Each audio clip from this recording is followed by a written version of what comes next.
من يهده الله فلا مضل له ومن يضلله فلا هادي له وأشهد أن لا إله إلا الله وحده لا شريك له وأشهد أن محمدا عبده ورسوله.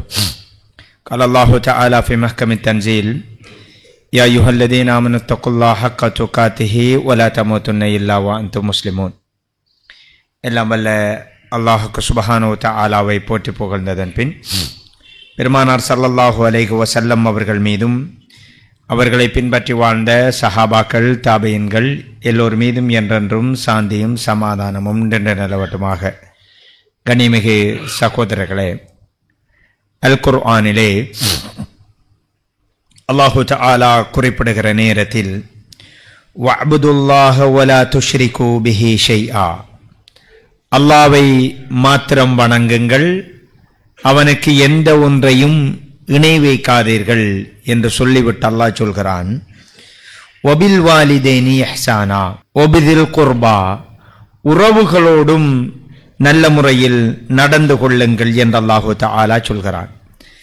இறைவனை மாத்திரம் வணங்குதல் என்பதுதான் இஸ்லாம். இஸ்லாம் என்றால் ஏக இறைவன் ஒருவன் என்கிற நம்பிக்கை. அல்லாஹு தஆலா அந்த நம்பிக்கையோடு சேர்த்து சொல்கிறான், நீங்கள் உறவுகளை பேணி நடங்கள் என்று சொல்கிறான். என்றால் உறவை பேணுதல் என்பது இஸ்லாத்தில் எவ்வளவு முக்கியமானது என்பதை நாங்கள் புரிந்து கொள்ள வேண்டும். நாம் தொழுகையை ஒரு இபாதத்தாக பார்க்கிறோம், நோன்பை ஒரு வணக்கமாக பார்க்கிறோம். நோன்பு வருகிற பொழுதெல்லாம் வீடு, பள்ளிவாயல், வாகனம் எல்லாவற்றையும் புனர்நிர்மாண பணிகள் செய்வதற்கான முயற்சிகள் செய்கிறோம். ஹஜ் செய்வதை வணக்கமாக பார்க்கிறோம். உறவுகளை பேணுதலை எங்களில் எத்தனை பேர் அதை ஒரு இபாதத் வணக்கமாக பார்க்கிறோம் என்பது முக்கியமானது. ரசூலுல்லாஹி ஸல்லல்லாஹு அலைஹி வஸல்லம் அவர்கள் நபி பட்டம் கிடைப்பதற்கு முன்னாடி, வஹி இறக்கப்படுவதற்கு முன்னாடி ஒரு செய்தி நடக்குது. முதலாவது வஹியை ஜிப்ரீல் அலைஹிஸ்ஸலாம் அவர்களிடம் இருந்து சுமந்து கொண்ட நேரத்தில் அச்சத்தோடு தயக்கத்தோடு நடுநடுங்கிக் கொண்டு ஹதீஜா நாயகிட்ட வராங்க. ஹதீஜா நாயகி என்ன சொன்னாங்க? ரசூலுல்லாஹ் கத் ஹஸீது அலா நஃப்ஸி, எனக்கு ஏதும் நடந்து விடுமோ என்று நான் பயப்படுகிறேன் என்று அல்லாஹ்வுடைய தூதர் சொன்னாங்க. ஹதீஜா நாயகி சொன்னாங்க, கல்லா ஃபவல்லாஹி லா யுக்ஸிகல்லாஹ், அல்லாஹ்வின் மீது ஆணையாக உங்களை அல்லாஹ் இழிவுபடுத்த மாட்டான். ஏனென்றால் இன்னக லதஸிலுர் ரஹீம், நீங்கள் உறவுகளை பேணுகின்றீர்கள். இஸ்லாத்துக்கு முன்னாடி அல்லாஹ்வுடைய தூதரின் குண இயல்பை பாருங்கள். ஹதீஜா நாயகி சொல்றாங்க, உங்களை ஒரு நாளும் அல்லாஹ் கீழே விழுத்தாட்ட மாட்டான், கேவலப்படுத்த மாட்டான். ஹதீஜா நாயகியுடைய புரிதலை பாருங்கள். ஏனென்றால் நீங்கள் உறவுகளோடு நிற்கிறீர்கள், அவர்களை பேணுவதில் மிக மிக முக்கியத்துவம் கொடுத்து நேரங்களை செலவழிக்கின்றீர்கள். அதனால் அல்லாஹ் உங்களை விழுத்தாட்ட மாட்டான் என்று சொல்கிறார்கள். சகோதரர்களே, இஸ்லாத்திற்கு முன்பிருந்தே அல்லாஹ்வுடைய தூதர் ஸல்லல்லாஹு அலைஹி வஸல்லம் அவர்கள் உறவுகள் விடயத்தில் மிக கவனமாக இருக்கிறாங்க. நோன்பு வரப்போகுது. இன்னும் ஒரு சில நாட்களில் அல்லாஹு தஆலா அந்த பாக்கியத்தை எங்கள் எல்லோருக்கும் வழங்க வேண்டும். மிக முக்கியமான ஒரு சந்தர்ப்பம். ஆனால் எங்களில் 30 வருடங்கள் நோன்பு நோற்றவர்கள் இருக்கிறோம், 20 வருடங்கள் நோன்பு பிடித்தவர்கள் இருக்கிறோம். ஆனால் 20 வருட காலம் ஒருவரின் நோன்பு உயர்த்தப்படவே இல்லை, அல்லாஹு தஆலாவை பார்க்கவே இல்லை, இடையில் அப்படியே நின்று கொண்டிருக்கிறது. அவர் நோன்பு ஏற்றுக்கொள்ளப்படவில்லை. ஆனால் அவர் உயிரோட்டமாக அந்த நோன்பை பிடித்தார், அல்லாஹ்வை பயந்து பிடித்தார், தக்வாவோடு பிடித்தார், பேணுதலாக வாழ்ந்தார். ஆனால் உயர்த்தப்படவில்லை. ஏன்? ரசூல் ஸல்லல்லாஹு அலைஹி வஸல்லம் அவர்கள் சொன்னார்கள், திங்கட்கிழமையும் வியாழக்கிழமையும் அல்லாஹு தஆலா அடியார்களின் அமல்களை எடுத்து பார்ப்பான். அதிலே 2 சகோதரர்கள் பேசுறதே இல்லை, உறவை துண்டித்திருக்கிறாங்க. சண்டை, துனியாவோ ஏதோ ஒரு காரணி, அல்லாஹு தஆலா அவர்கள் பேசுகின்ற வரைக்கும் அது அப்படியே இருக்கட்டும் என்று சொல்லுவான் மலக்குமார்களுக்கு. அப்படியே நிற்கும். சகோதரர்களே, அப்படி என்றால் இந்த உறவை பேணுதல் என்பது எவ்வளவு முக்கியமானது என்பதை நாங்கள் முதலில் உணரணும். இது பெரிய ஒரு இபாதத், வணக்கம் என்பதை புரியணும். ஒருத்தர், ஒரு அரசு எங்களை எதிர்க்கிறது, தடை செய்கிறார்கள். ஊரில் உள்ள பெரும் சக்திகள் ஒரு தனி மனிதரை குறிவைக்கிறார். கொலை அச்சுறுத்தல் வருகிறது. எங்களால் நிம்மதியாக தூங்க முடியுமா? சாதாரணமாக நடமாட முடியுமா? எல்லோர் முன்னிலையிலும் முகம் காட்ட முடியுமா? பதட்டத்தோடும் அச்சத்தோடும் ஒளிந்து ஒளிந்து நின்று கொண்டிருப்போம் மனித சக்திகளை அஞ்சி. அல்லாஹ் குர்ஆன் என்ன சொல்றான் தெரியுமா? அன் துஃப்ஸிது ஃபில் அர்ள் வ துகத்திஉ அர்ஹாமக்கும். உறவுகளை துண்டித்து வாழ்பவர்கள் தொடர்பாக அல்லாஹ் சொல்லிவிட்டு சொல்கிறான், உலாயிகல்லதீன லஅனஹுமுல்லாஹ், அவர்களை அல்லாஹ் சபிக்கிறான். யாரை? உறவுகளை கண்டுகொள்ளாமல் துண்டித்து வாழ்பவர்களை அல்லாஹ் சபிக்கிறான் என்று அல்லாஹு தஆலா சொல்கிறான். மனித சக்திகள் எச்சரிக்கிற பொழுது, அச்சுறுத்தல் வருகிற பொழுது தயங்கி தயங்கி நடமாறிக் கொண்டிருக்கிறோம். அல்லாஹ் சொல்கிறான், நீங்கள் உறவுகளை துண்டிக்கிறீர்களா? நீங்கள் கண்டுகொள்ளவில்லையா? உங்கள் உறவுகளை தேடி நாடவில்லையா?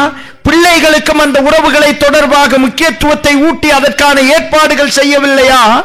அல்லாஹ்வுடைய சாபம் உங்கள் மீது உண்டாகட்டும் என்று அல்லாஹ் சொல்றான். அல்லாஹ் எச்சரிக்கிறான். சகோதரர்களே, இது எவ்வளவு முக்கியமான ஒரு இஸ்லாம் எந்த அளவு அழுத்த திருத்தமாக இந்த உறவுகளை பேணுதல் விடயத்தை சொல்கிறது என்பதை நாங்கள் புரிந்து கொள்ள வேண்டும். புகாரி கிரந்தத்தில் அல்லாஹ்வுடைய தூதர் ஸல்லல்லாஹு அலைஹி வஸல்லம் அவங்க சொன்னாங்க, உறவுகளை துண்டித்து வாழ்பவர்கள் சுவனம் நுழைய மாட்டார்கள். உறவை துண்டித்து வாழ்பவர் சுவனம் நுழைய மாட்டார்கள் என்று சொன்னார்கள். நான் உறவை பேணுவதற்கு என்னென்ன முயற்சி செய்திருக்கிறேன்.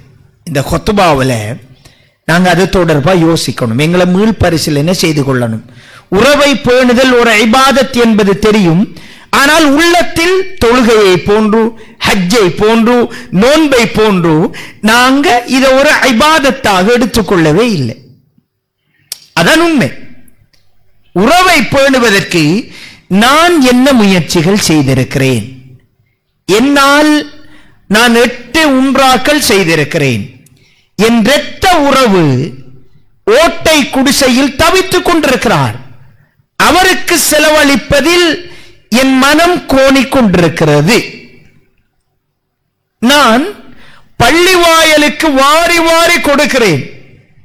என் இரத்த உறவு அங்கே அடிப்படை தேவைகள் இன்றி தவித்துக் கொண்டிருக்கிறார். நான் உறவை பேணுவதில் எந்த அளவு முக்கியத்துவம் கொடுத்திருக்கிறேன்? நான் சந்தோஷமாக முழு திருப்தியோடு அல்லாஹ்வுடைய பொருளாதார நிஅமத்தை அனுபவித்துக் கொண்டிருக்கிறேன்.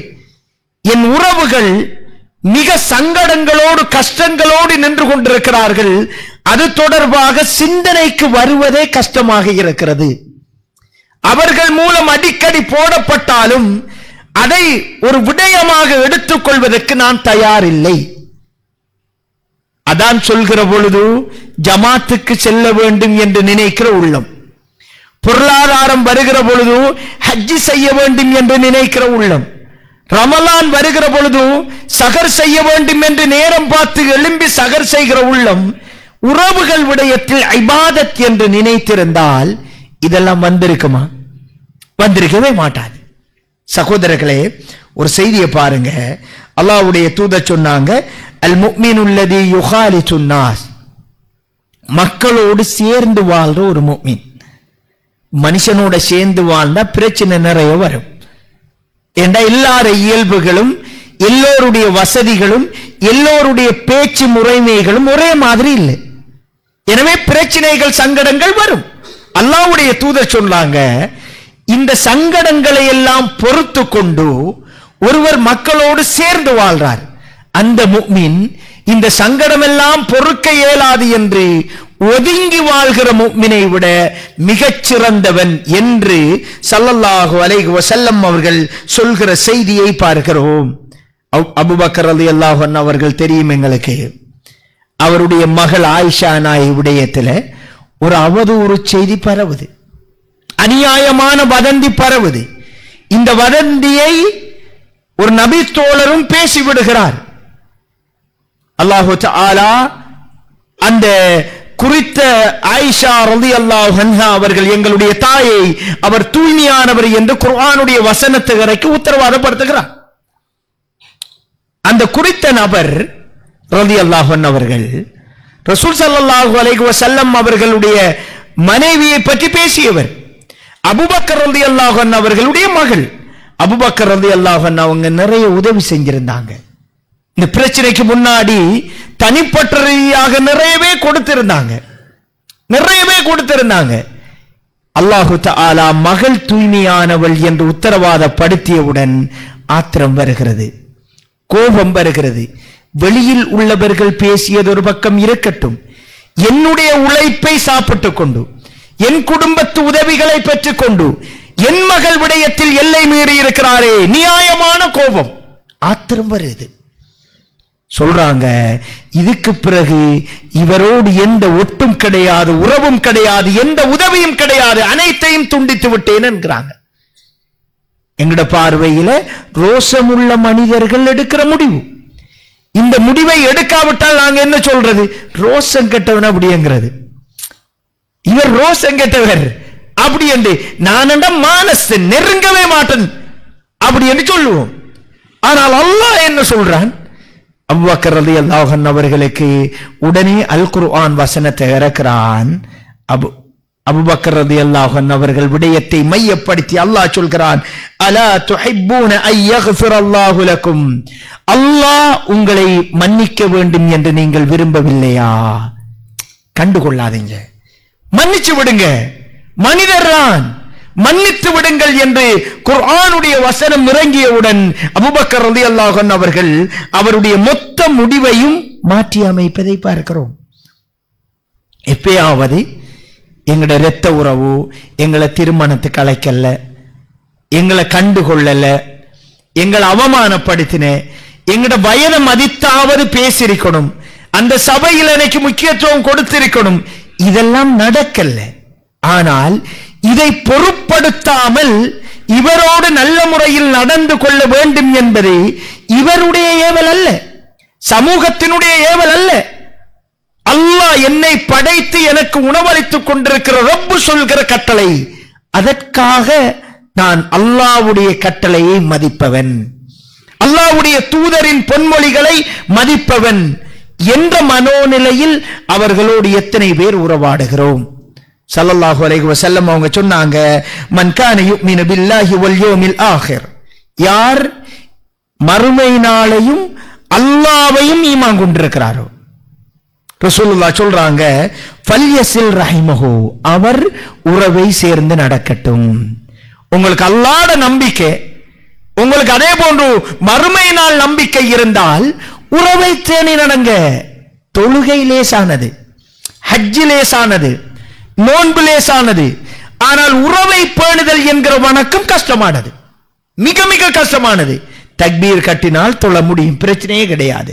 உறவை பேணுகின்ற பொழுது பொறுமை தேவை, விட்டு கொடுப்பு தேவை, பணத்தை செலவழிக்க வேண்டி இருக்கும், கோபம் வந்தாலும் மின்று விழுங்கி அவர்களோடு சிரிக்க வேண்டி இருக்கும். இதெல்லாம் பெரிய ஒரு போராட்டம். அந்த போராட்டத்துக்கு பெரிய ஒரு கூலி இருக்குது. அதனாலதான் ரசூலுல்லாஹ் சொல்றாங்க, அல்லாஹ்வையும் மறுமை நாளையும் நம்பியவரால் தான் உறவை பேண முடியும். யார் அல்லாஹ்வை நம்புகிறாரோ, மறுமையை நம்புகிறாரோ, அவர் உறவை பேணட்டும்.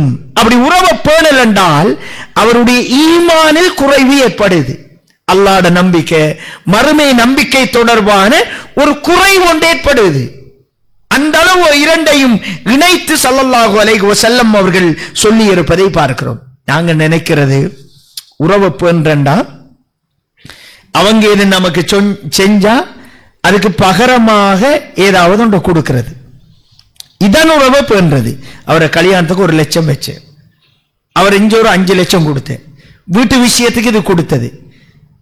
இவைகளைத்தான் உறவை பேணுதல் அப்படி என்று நினைக்கிறோம். ஸல்லல்லாஹு அலைஹி வஸல்லம் அவர்கள் இதெல்லாம் உறவு லிஸ்டிலே கொண்டிரல.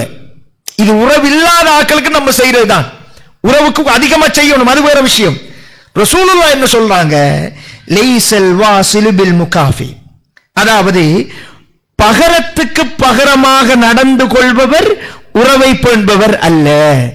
ஒரு ஆள் நோய் விசாரிக்க வந்திருக்கிறாரு, எங்கட கல்யாணத்துக்கு உதவி செஞ்சிருக்கிறாங்க, எங்கட கஷ்டத்துல பங்கெடுத்திருக்கிறாங்கண்டா அவங்களுக்கும் உறவு நான் அதே மாதிரி செய்யணும், அப்படித்தானே? அப்படி கொடுப்பது மாத்திரம் உறவை பேணுதல் அல்ல. ரசூலுல்லாஹ் சொன்னாங்க, வலாக்கின்னல் வாசில் அல்லதி இதா குதியத் ரஹிமஹு வஸலஹா, உறவு துண்டிக்கப்பட்டாலும் பெரியோர் பிரச்சனை நடந்துட்டு, சண்டை வந்துட்டு, எங்களை கண்டுகொள்ளவே இல்லை, இறங்கி போறார் ஒருத்தர், தயவு செய்து மன்னிச்சுடுங்க, அவங்களே பிழை இருக்கட்டும், இவர் இறங்கி போறாரு. ஏன்? அல்லாஹ்வுடைய கட்டளை, அல்லாஹ்வுடைய தூதரின் கட்டளை, இது ஒரு வணக்கம், இது பெருமதியான இபாதத் என்பதை உணர்ந்து இறங்கி போறாரு. அவர்தான் உறவை பேணியவர். ஸல்லல்லாஹு அலைஹி வஸல்லம் அவங்க சொல்றாங்க, தந்த மாதிரி கொடுக்கிறது, எடுத்த மாதிரி கொடுக்கிறது, இவர் அல்ல உறவை பேணுபவர். துண்டிக்கப்பட்டாலும் ஒதுக்கப்பட்டாலும் கண்டுகொள்ளப்படாமல் விட்டாலும் பேணி நடப்பவர் தான் உறவை, சேர்ந்து நடப்பவர் தான் உறவை பேணியவர் போன்றாவார் என்று சொல்றாங்க. இந்த ஹதீதுக்கு நடைமுறை உதாரணமும் சஹாபாக்களுடைய காலத்துல நடக்குது. ஒரு நபித்தோழர் ஸல்லல்லாஹு அலைஹி வஸல்லம் அவங்கள்ட்ட வாராங்க, வந்து சொல்றாரு, யா ரசூலல்லாஹ், எனக்கு சில சொந்தக்காராக்கள் இருக்கிறாங்க, நான் எவ்வளவெல்லாம் நெருங்கி போறேன், இறங்கி போறேன், அவங்க கிட்ட நெருக்கமாகிறேன், என்ன ஒரு பொருட்டாகவே அவர்கள் மதிப்பதில்லை.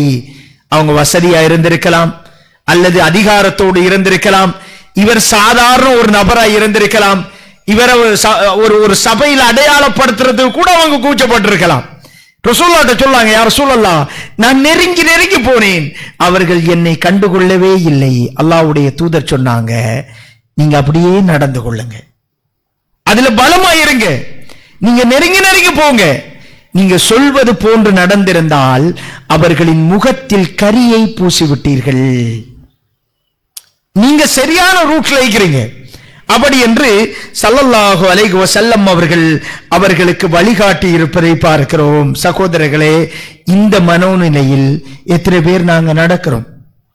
சில இடங்கள்ல உம்மாட குடும்பம் என்றா நெருக்கம், வாப்பாட குடும்பம் என்றா தொடர்பே இல்லை. சில இடங்கள்ல வாப்பாட குடும்பம் என்றா நெருக்கம், உம்மாட குடும்பம் என்றா தொடர்பே இல்லை. எல்லாமே இரத்த உறவுகள்.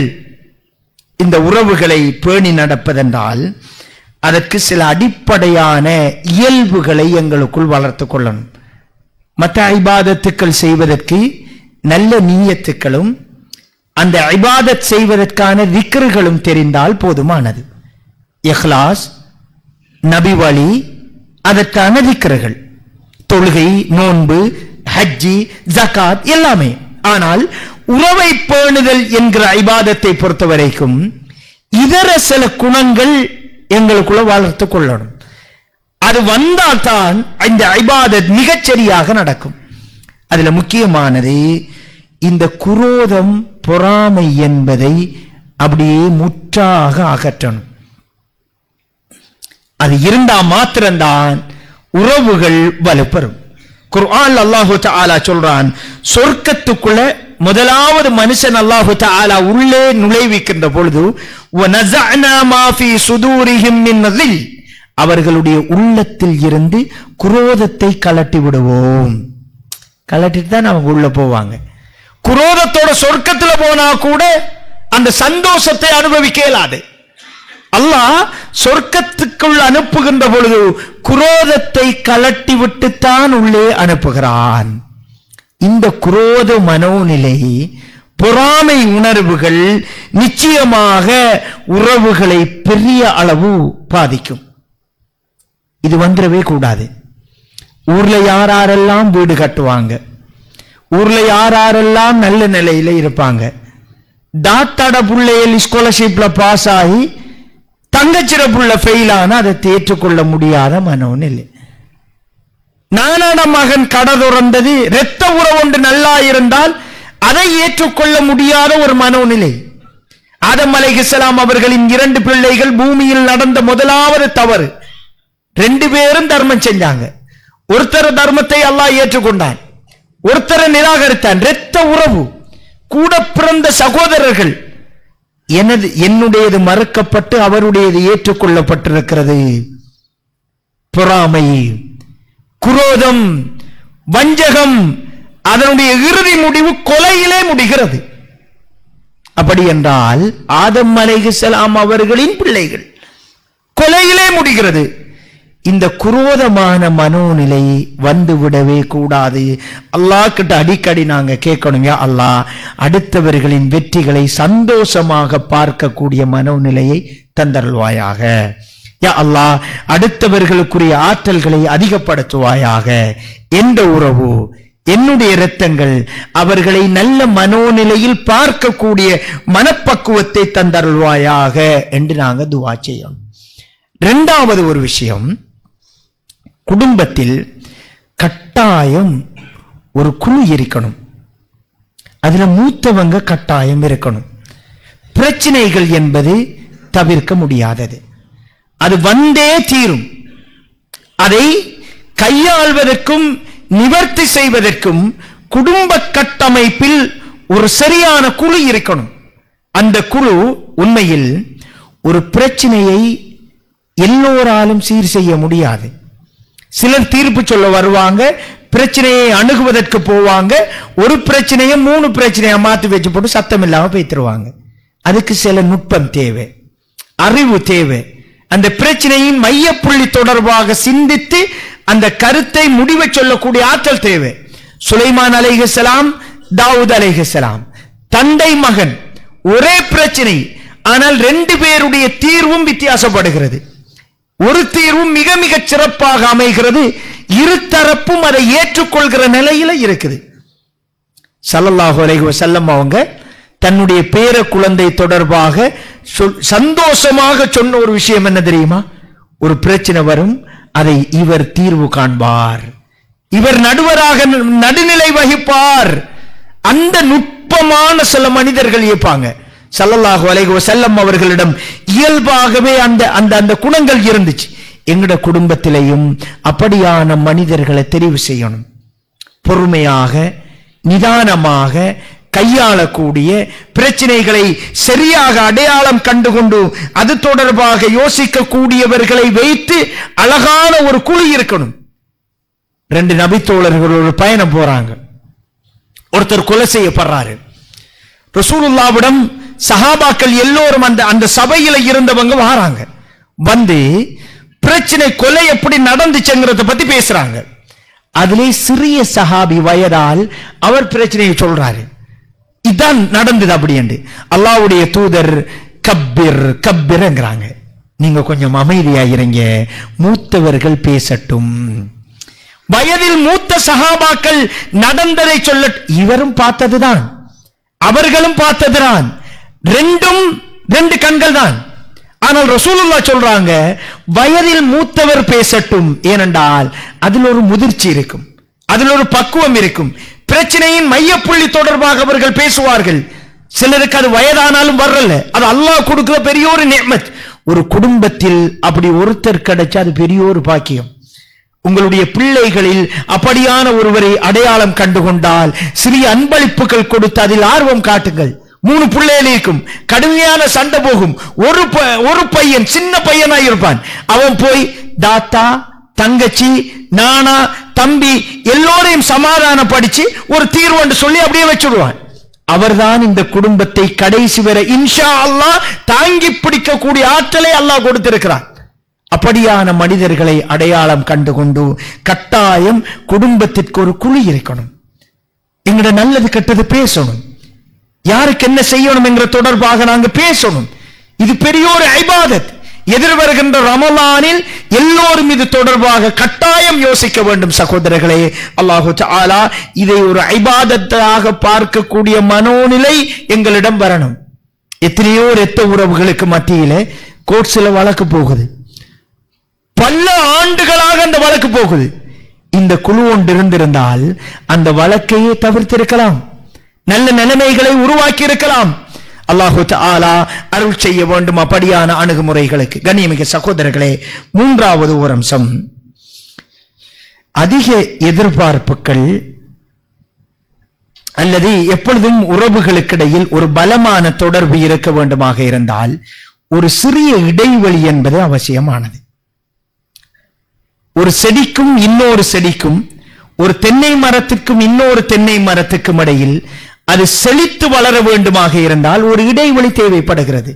அப்படித்தான் எங்களுடைய உறவுகளும் இறுக்கமாக இருக்க வேண்டுமாக இருந்தால் ஒரு இடைவெளி தேவை. ஒருத்தர் வாகனத்தில் போறாரு, முன்னாடி ஒரு வாகனம் போகுது, பின்னாடி போற வாகனம் ஒட்டிட்டு போனால் முன்னாடி போனவர் பிரேக் பண்ணா பின்னுக்கு போய் முட்ட வேண்டி தான் வரும்.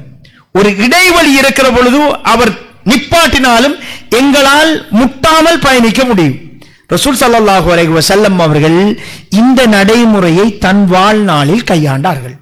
அல்லாஹ்வுடைய தூதர் ஸல்லல்லாஹு அலைஹி வஸல்லம் அவங்க மிஅராஜ் போறாங்க, சொர்க்கத்தை பார்க்கறாங்க, நரகம் எடுத்து காண்பிக்கப்படுது, பூமிக்கு அல்லாஹ்வுடைய தூதர் வராங்க, வந்து உமர் ரலியல்லாஹு அன்ஹு அவங்களை சந்திக்கிறாங்க.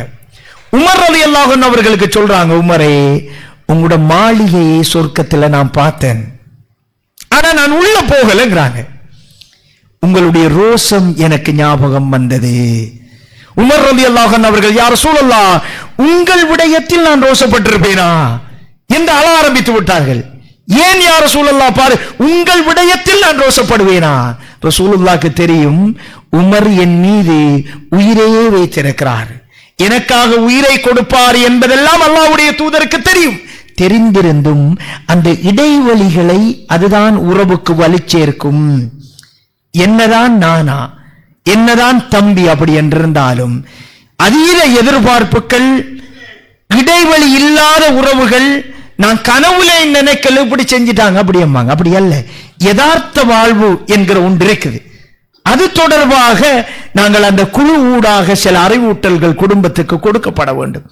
இது ஒரு ஹுத்பாவிலே முடிக்கப்பட வேண்டிய ஒரு அம்சம் அல்ல சகோதரர்களே.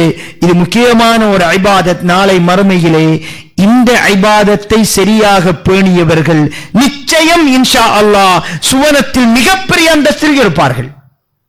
ஏனென்றால் இன்றைய உலகத்துல இந்த இபாதத் என்கிறது ஒரு கஷ்டமான சுமையான இபாதத். எல்லா உறவுகளும் தூரமாகி ஒவ்வொருத்தரும் அவரோட வைஃப், அவரோட பிள்ளைகள், அவரோட வாப்பா உம்மா, இதோட முடிஞ்சு. சகோதரரை கூட பார்க்கறதுக்கு நேரம் இல்லை. ஃபாஸ்ட் ஃபுட் மட்டுமல்ல, வேகமான உறவுகள் வேகமாக தொலைகிறது. இது ஒரு ஆபத்தான நிலைமை. இந்த நிலையில் யா அல்லாஹ், உனக்காகவே நான் இதை தாங்கி பிடித்தேன் என்று அல்லாஹ்விடம் சொல்லக்கூடிய ஒரு கனதியான ஒரு அம்சம் இபாதத், இந்த உறவுகளை பேணுதல் அப்படி என்பதை நாங்கள் புரிந்து கொள்ள வேண்டும்.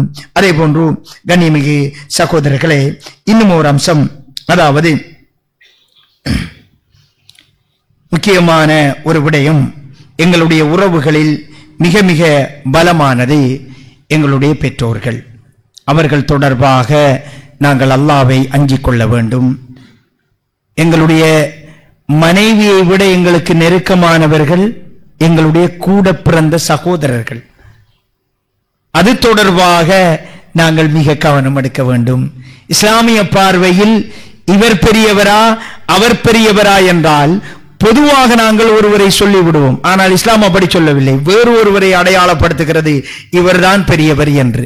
அல்லாஹு தஆலா உறவுகளை பேணி நடக்கக்கூடியவர்களாக, அல்லாஹ் இந்த விடயத்தில் பெருந்தன்மைகளோடும் உள்ள நோய்களை விட்டு தூரமானவர்களாகவும் வெள்ள உள்ளங்களோடும் நடந்து கொள்ளக்கூடியவர்களாக எல்லாம் வல்ல அல்லாஹ் ஜல்ல சுப்ஹானஹு வ தஆலா நம் அனைவரையும் ஆக்கி அருள்வானாக. அகூலு கௌலி ஹாதா அஸ்தக்ஃபிருல்லாஹ லி வ லக்கும் ஃபஸ்தக்ஃபிருஹு இன்னஹு ஹுவல் கஃபூர் ரஹீம்.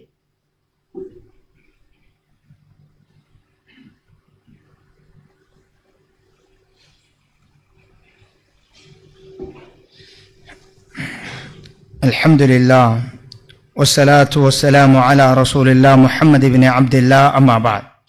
கண்ணியமிகு சகோதரர்களே, எங்களுடைய ரமலான் வந்து கொண்டிருக்கிறது. இந்த நேரத்தில் உறவுகள் தொடர்பாக நாங்கள் மிக கவனம் எடுக்க வேண்டும் என்கிற அடிப்படையான சில அம்சங்களோடு எங்களுடைய உறவுகளில் முக்கியமானது எங்களுடைய தாயும் தகப்பனும்.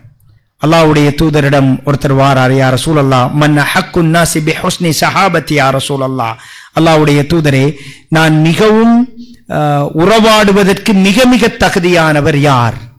ரசூலுல்லாஹ், உங்களுடைய தாய், இரண்டாவது உங்களுடைய தாய், மூன்றாவது உங்களுடைய தாய், நான்காவது உங்களுடைய தகப்பன் என்று சொன்னார்கள்.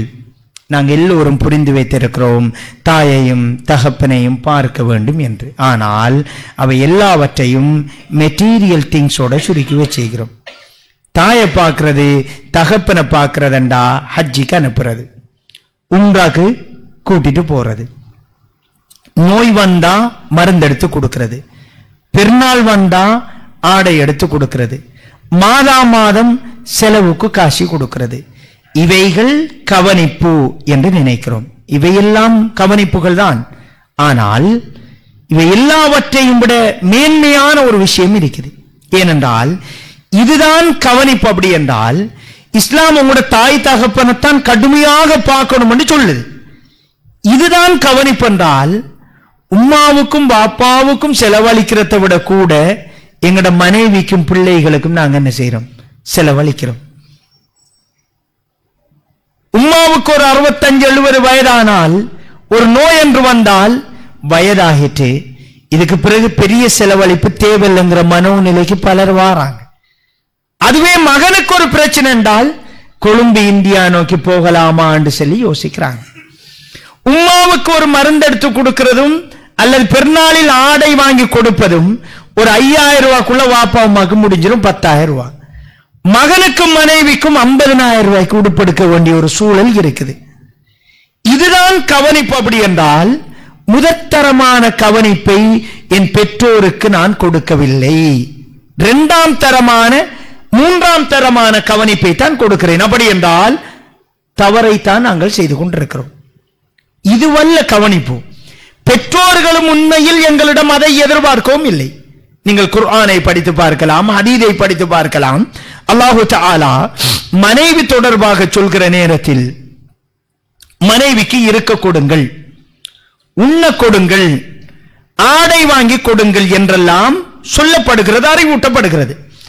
ஆனால் தந்தை தாயை பற்றி சொல்கிற நேரத்தில் இருக்க கொடுங்கள் என்று சொல்லவில்லை, உண்ண கொடுங்கள் என்று சொல்லவில்லை, ஆடை வாங்கி கொடுங்கள் என்று சொல்லவில்லை, மருந்தெடுத்து கொடுங்கள் என்றெல்லாம் சொல்லவில்லை. மனைவிக்கு இதெல்லாம் சொல்லப்படுது. ஆனா அல்லாஹ் சொல்றான், அந்த மனைவி தவறிழைத்தால் கன்னத்தில் அடிக்காமல் அடித்துக் கொள்வதற்கும் தண்டிப்பதற்கும் அனுமதியை அல்லாஹ் கொடுக்கிறான். பெற்றோர்களுக்கு இது எதுவும் சொல்லல. ஆனா அல்லாஹ் தஆலா சொல்கிறான், அவர்கள் வயதை முதிர்ந்து விட்டால் ஃபலா தகுல் லஹுமா உஃபின், சி என்ற வார்த்தை கூட நீங்கள் பயன்படுத்த வேண்டாம். உங்களுடைய இரக்கம் எனும் இறக்கைகளை அவர்களுக்காக தாழ்த்தி விடுங்கள் என்று அல்லாஹ் தஆலா சொல்கிறான். சகோதரர்களே, மனைவி பிள்ளைகளுக்கு எல்லாமே கொடுங்கள், தண்டியுங்கள் என்று அல்லாஹ் சொல்கிறான். இங்கே இது தொடர்பாக எல்லாம் சொல்லல. அல்லாஹ் சொல்றான், அவர்கள் தவறு செய்தால் வயது முதிர்ச்சியில் தவறு அதிகமாக இருக்கும், சி என்ற வார்த்தை கூட நீங்கள் பயன்படுத்த வேண்டாம். அப்படி என்றால் அல்லாஹ் பெற்றோர்களோடு உறவாடுதலில் வேறொரு விஷயத்தை எதிர்பார்க்கிறார். அவங்களோட உள்ளம் நோகாம நடக்கணும். எத்தனை விடுத்தம் பேசியிருப்போம், எத்தனை விடுத்தம் கண்டுகொள்ளாம போயிருப்போம். நாங்க பயணங்கள் போனால் எப்பொழுதும் மனைவியோடும் பிள்ளைகளோடும் பேசாத நாட்களே இல்லை. எப்பொழுதாவது எங்களோட உம்மாவோட வாப்பாவோட போக வாப்பா போயிட்டு வாரன். எனக்கு 60 வயசா இருக்கட்டும், எனக்கு 70 வயசா இருக்கட்டும், 40 வயதாக இருக்கட்டும், உம்மா நான் போய்கிட்டு வாரன். கோல் எடுத்து ஒவ்வொரு நாளும் தொடர்பு கொண்டு பேசி இருக்கிறோமா? இல்லை. ஏனண்டா நாங்க இந்த பிசினஸ் சமூகம் தானே, வியாபார சமூகம் தானே. சகோதரர்களே, அதுவல்ல கவனிப்பு. அல்லாஹ் சொல்கிறான், அவங்களோட உள்ளம் குளிரணும். அந்த உள்ளம் எங்களை பெற்றெடுக்கிற பொழுது எவ்வாறு மகிழ்ச்சியோடு அள்ளி முத்தமிட்டார்களோ அந்த மனோநிலையில் அவர்கள் மௌத்தாகணும். எங்களை பார்க்கிற பொழுதெல்லாம் அதே மகிழ்ச்சியோடு அவர்கள் இருக்க வேண்டும் என்பதை அல்லாஹு தஆலா எதிர்பார்க்கிறார். அபூ ஹுரைரா ரலியல்லாஹு அன்ஹு கடுமையான வறுமைப்பட்ட ஒரு நபி தோழர், வசதி கிடையாது, பசி தாங்க முடியாமல் தன் வயிற்றை நிலத்தோடு அமர்த்தி வைத்துக் கொள்வார்கள். அந்த அளவு வறுமைப்பட்டவர், கடுமையான பசியோடு இருக்கிறாங்க. ரசூல் ஸல்லல்லாஹு அலைஹி வஸல்லம் அவர்களிடம் போறாங்க. அபூ ஹுரைரா ரலியல்லாஹு அன்ஹு அல்லாஹ்வுடைய தூதர் வீட்டில் தேடி பார்க்கறாங்க. 2 ஈச்சம்பழம் இருக்குது, 2 எடுத்து கொடுக்கறாங்க. உண்ட சாப்பிடுறாரு. 2 ஈச்சம்பழம் அந்த பசிக்கு போதாது. இன்னும் ஒன்றை அபூ ஹுரைரா ரலியல்லாஹு அன்ஹு பாக்கெட்ல அப்படி தெரியாம மறைக்கிறாங்க. ரசூல் ஸல்லல்லாஹு அலைஹி வஸல்லம் அவர்கள் அபூ ஹுரைராவை அதையும் சாப்பிடுங்கிறாங்க. கண்டுட்டாங்க. இல்லை யா ரசூலல்லாஹ், என் உம்மா வீட்டுல பசியோடு இருக்கிறாங்க, நான் போய் வருகிறேன் என்று சொல்லிவிட்டு அபூ ஹுரைரா ரலியல்லாஹு அன்ஹு அவர்கள் உம்மாவை தேடி போறாங்க. சகோதரர்களே, அல்லாஹ்வுடைய தூதரின் சமூகம் இப்படித்தான் இருந்தார்கள், இப்படித்தான் இருந்தார்கள்.